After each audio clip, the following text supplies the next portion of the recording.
Good evening, ladies and gentlemen. It is a pleasure to be here at this most esteemed function. There are too many parliamentary colleagues and distinguished guests here this evening to acknowledge within Gerard's very strict timeframe. But I do call out the Honourable Milton Dick, the Speaker of the House of Representatives, as well as the Honourable Prue Carr, the Deputy Premier of New South Wales. I am delighted to be in your company. I acknowledge the traditional owners, the Gadigal people of the Eora Nation, past, present and emerging, to you I pay respect. And thank you to Gerard and Anne Henderson and the Sydney Institute for the invitation. As Gerard said, this is the third time I've had the honour of addressing the Sydney Institute.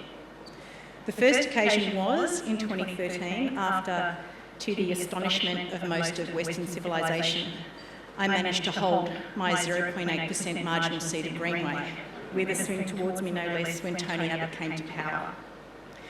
Gerard asked me to explain to the Sydney Institute how on earth that happened, and I was very happy to oblige with a few reflections. The second occasion was just prior to the 2019 election, where I laid out an incoming Labor government's agenda for the communications portfolio. Turns out I had to keep that one up my sleeve for another term, but it has come in handy since. I can honestly tell you, I never expected to be invited to address this annual dinner comprising so many eminent people as Minister in my portfolio of passion. As you know, the Albanese government recently made a significant announcement in my portfolio about legislating a minimum age for access to social media. We are proposing important changes to protect young Australians, and tonight we have another big reform to announce. Our motivations are clear, and the harms of social media hardly need rehashing.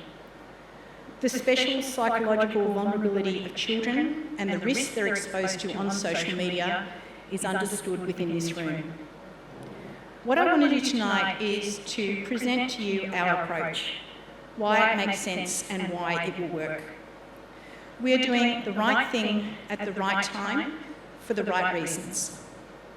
We are drawing on lessons of the past and building on the best policy instincts of modern Labor for the future. As I recall more than 5 years ago, in the late 1980s, I was in my final years at an all-girls Catholic school. Blacktown born and bred, I was living the Western Sydney life, studying hard, working at the local supermarket, and I was the third speaker in the senior debating team. I studied 3-unit economics, and my teacher, Miss Matthews, turned the class into a curriculum on the then Treasurer Paul Keating, waving around the latest Ross Gittins article, reading it to us with a reverence worthy of the Magna Carta. And as Gerard said, when I'm asked how and why I got into politics, often by local school children, I recall my engaging teachers at Our Lady of Mercy College, Parramatta.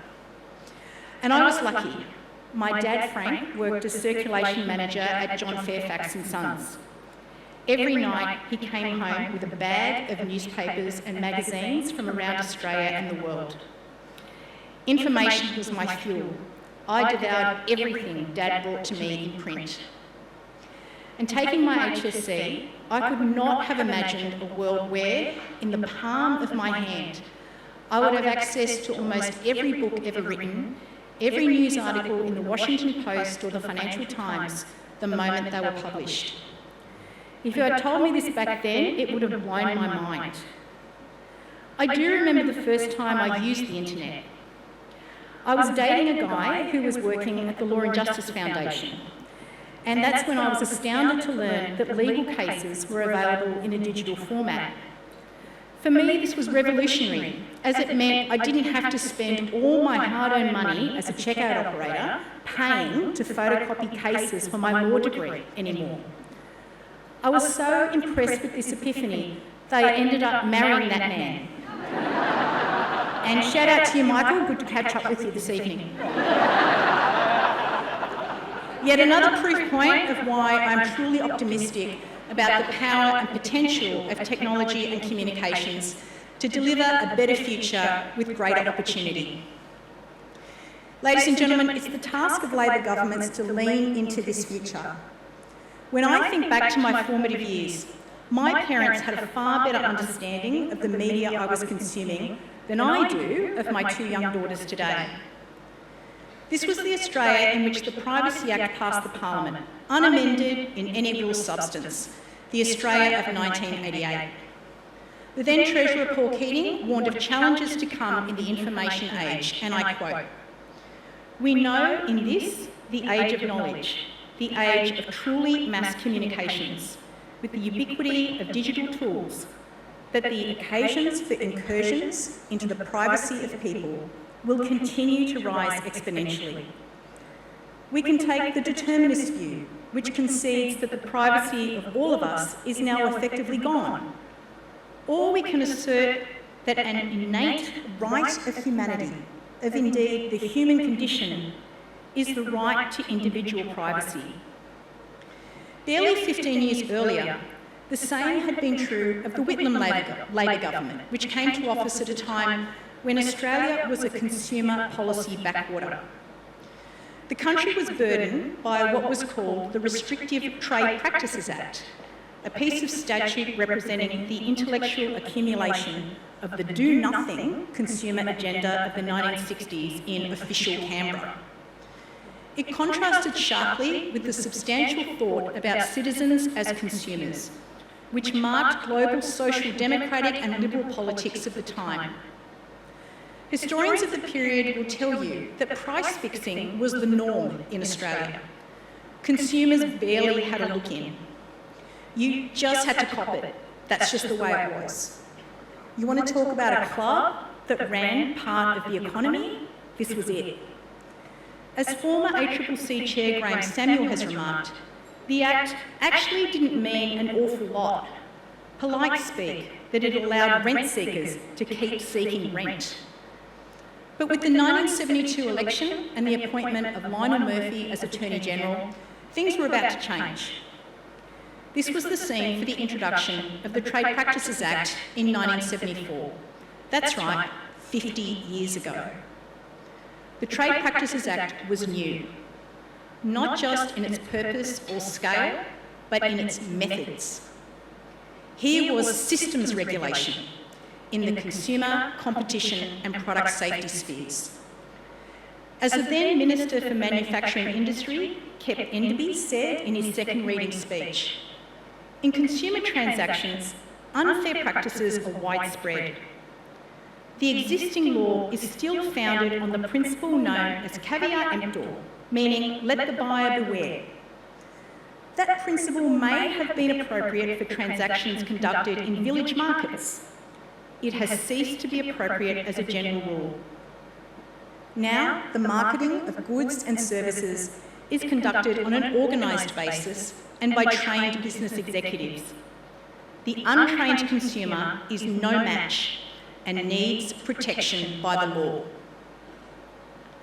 The legislation allowed businesses to lodge authorisations which granted automatic protection against the new law until the application was processed.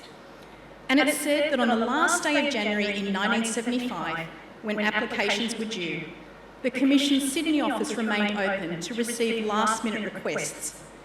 At midnight, the regional director famously covered up the clock so staff could keep going and say applications were processed on the 31st. This underscores the level of change in the works and how many businesses needed transitional arrangements to prepare for a modern consumer regime. The core Labor value of fairness had taken legislative form and was given life through a more vibrant and successful economy. The Act demonstrated itself as a cornerstone of a modern economy and influenced how subsequent laws were framed in the region, including New Zealand, Singapore, Malaysia, Hong Kong, Papua New Guinea and Fiji. It's hard to imagine Australia's competitive modern economy without the protections of the Trade Practices Act. The lessons of Labor governments in the 1970s and 80s is we have to assert our values in a way that encourages the positive change we want to see. In doing so, we cannot shy away from asserting our norms simply because the digital landscape changed. Rather, we have to intervene in the face of challenges and shape the outcomes we want, sometimes in novel and potentially radical ways. The challenge before us is harnessing the benefits of the digital economy while managing the impact of social media on our children, society and democracy. While consumer protection has matured over recent decades, protections for consumers and children on digital platforms are either nascent or developing as digital products and services continue to evolve. The internet has long been a regulated space in Australia. Since the turn of the century, the Online Content Scheme under the Broadcasting Services Act was enacted to protect consumers, particularly children, from exposure to inappropriate or harmful material. Following this, the contribution of our predecessors was the Online Safety Act, which built further protections into our laws. In its current approach, it enables the Online Safety Regulator to deal with complaints about cyber abuse and seek removal of harmful content considered unacceptable or illegal, including child sexual abuse material, pro-terror material and abhorrent violence. It was world-leading legislation for its time, and I acknowledge my predecessor Paul Fletcher for his work in making it a reality, and Julie Inman-Grant, our E-Safety Commissioner, for her tireless work and forceful advocacy, particularly in relation to the protection of children. Labor was right to provide bipartisan support for the establishment of the institution and its law, including in 2021. But while the Online Safety Act serves a meaningful purpose, the nature of the task today now surpasses what it was designed to do. The Online Safety Act has been a crucial tool for incentivising digital platforms to remove illegal content, usually applied remedially and case by case. However, it does not, in a fundamental sense, incentivise the design of a safer, healthier digital platforms ecosystem. To my mind, what's required is a shift away from reacting to harms by relying on content regulation alone and moving towards systems-based prevention, accompanied by a broadening of our regulatory and social policy perspective of what online harms are experienced by children. If I were to describe pre-1974 and post-1974 as two distinct phases of regulation, from the pre-modern world of caveat emptor to something like a modern consumer protection system, then I believe we're heading towards a third phase with a distinctly digital character. And unlike the first two phases of consumer and privacy policy, where the actors were predominantly onshore and the harms mainly economic, this third, truly digital phase of consumer protection is characterised by the actors being offshore, with the harms now including people's mental health. In 1985, Bill Gates brought us the Microsoft operating system. Around a decade later, Larry Page and Sergey Brin introduced Google, which delivered information to our fingertips. Close to a decade after that, Steve Jobs humanised technology through the iPhone, if not only enabled by our thumbs. These entrepreneurs transformed the world, and in doing so, helped democratise information and the benefits of technology. As Australians, we admire and applaud this. Few societies are quicker to adopt new technology than our own. And we were right to be optimistic.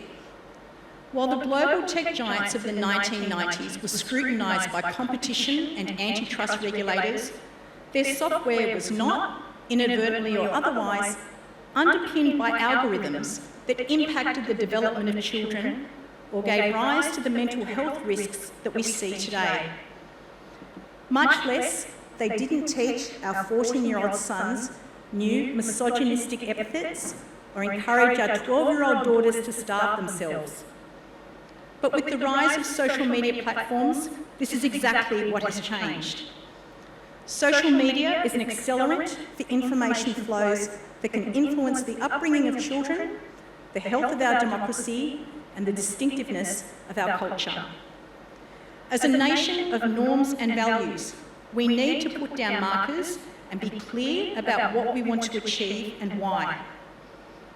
Just as the Whitlam government refused to subjugate fairness to the anti-consumer forces of the market economy in the 20th century, the Albanese government will not cede the health of our children or our democracy to the social media economy of the 21st century. This is why the Albanese government can announce its decision to develop a digital duty of care, a regulatory model to keep users safe and help prevent online harms. I was pleased to recently receive the report of the independent review of the Online Safety Act undertaken by Delia Rickard, the former Deputy Chair of the ACCC, who also joins us this evening. I brought forward the statutory review of that Act by a year, which had been in operation since 2022, but was already out of date.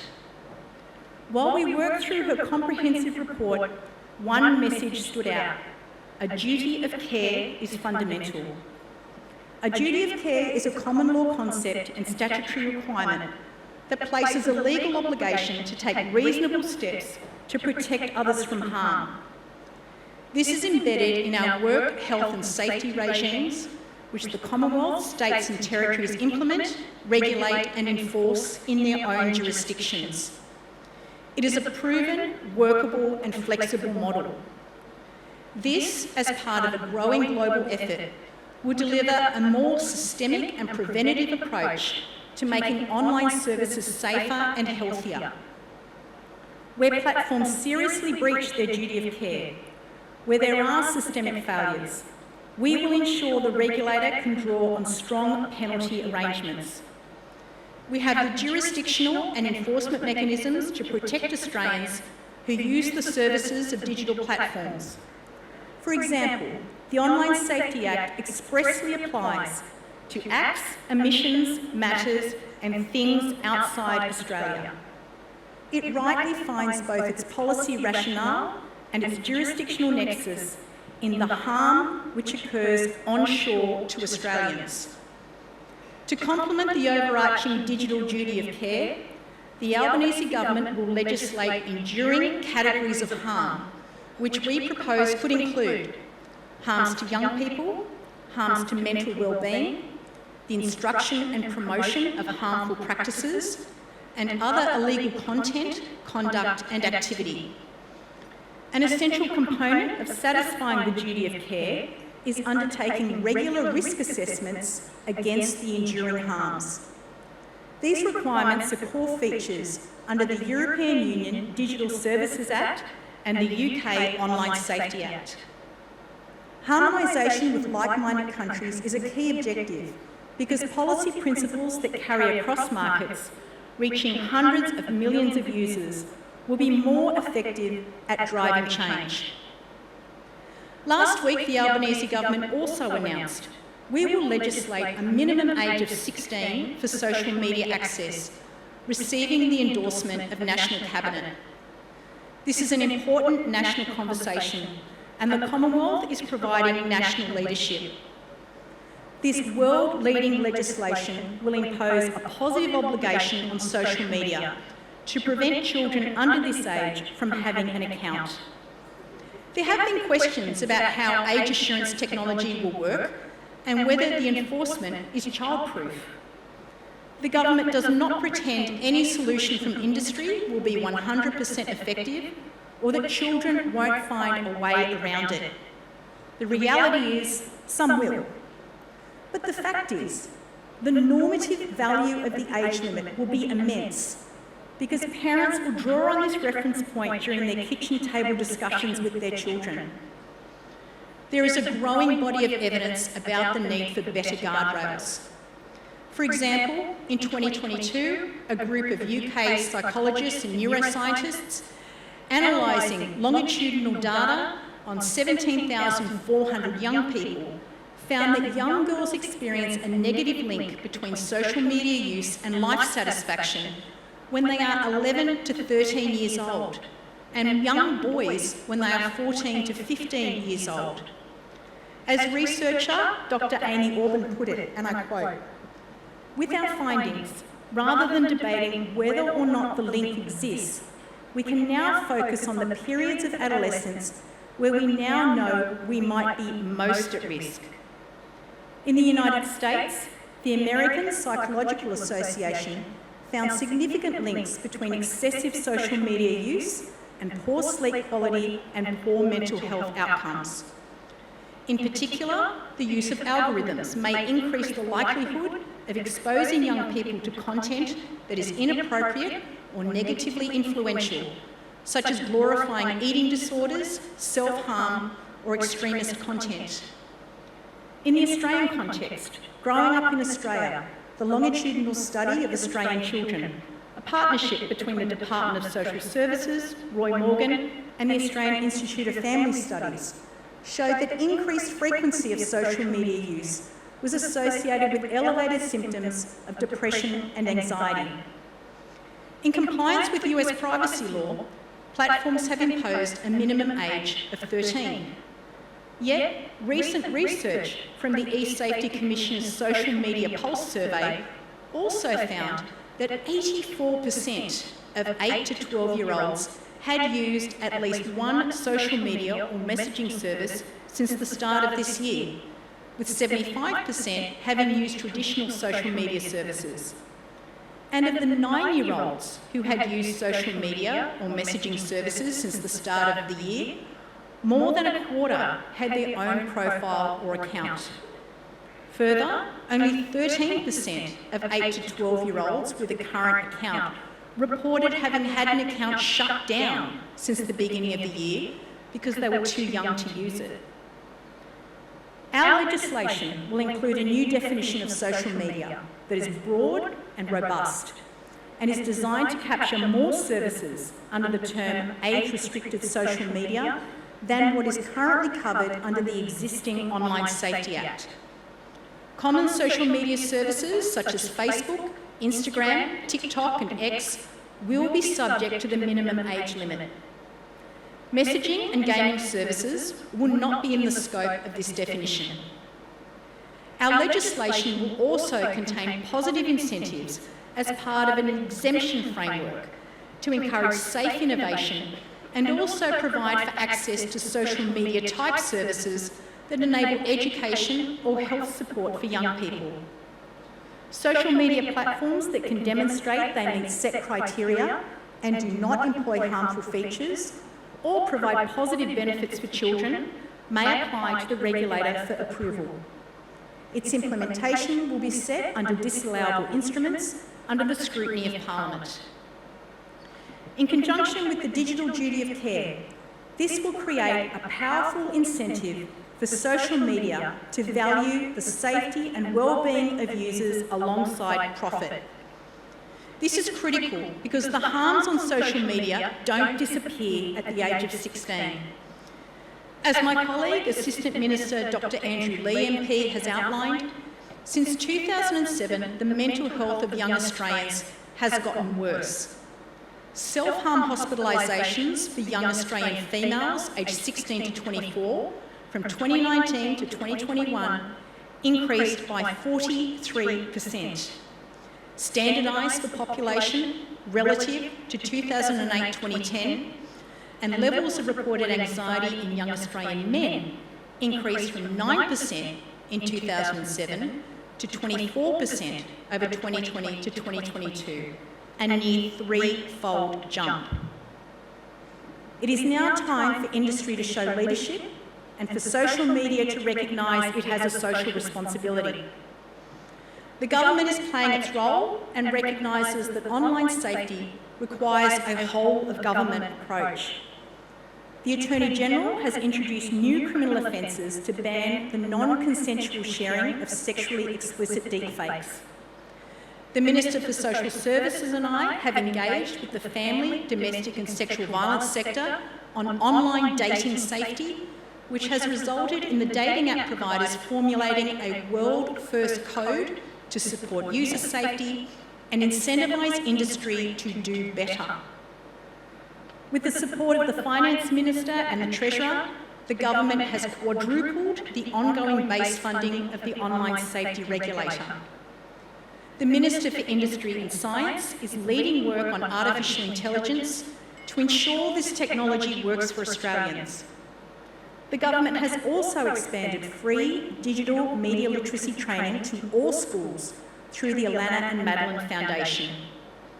And we have introduced legislation to ensure platforms are accountable for harmful mis- and disinformation.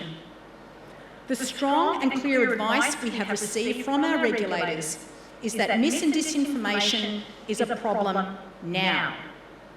The community is rightly concerned and wants action. The Australian Media Literacy Alliance highlights that 80% of Australians want the spread of misinformation in Australia to be addressed. Some platforms are a black box when it comes to their content moderation decisions. Even the industry's own independent assessment of their transparency reports found they were lacking. The Parliament now has an opportunity to lift the hood on big tech and bring unprecedented transparency and accountability to the actions of digital platforms when it comes to seriously harmful mis- and disinformation online. These reforms would require digital platforms to have systems and processes in place for dealing with seriously harmful information that is false, misleading or deceptive. These systems would include the ability for everyday Australians to challenge the content moderation decisions of digital platforms.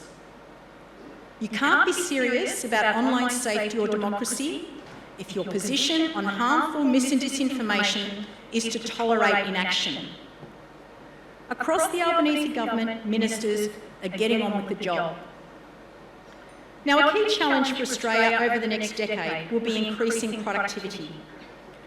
The Hawke-Keating reforms of the 1980s and 90s paved the way for higher living standards by promoting competition, reforming the financial system, nurturing creativity, and opening the Australian economy to Asia and the world. Part of their unfinished business was the potential of traditionally non-traded sectors of the economy, such as health and education, which can now be fundamentally transformed and disrupted by artificial intelligence. For policymakers to take an elevated view of how technology can shape our future for the better, we need to deal with the excesses of social media and other emerging technologies like AI. Otherwise, they will continue to disproportionately dominate public debate. We must get to a place where public trust in technology and innovation are in a virtuous cycle. I am confident in our ability to do this. The truth is, there is no consensus on the governance of digital platforms and how to keep children safe and healthy in the digital age. Yes, the task of change is hard and the road is not straight.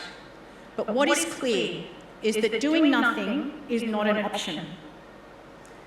My life experience as a competition and regulatory lawyer in the early 2000s taught me there will be junctures where you have to draw on imagination and creativity and do things differently.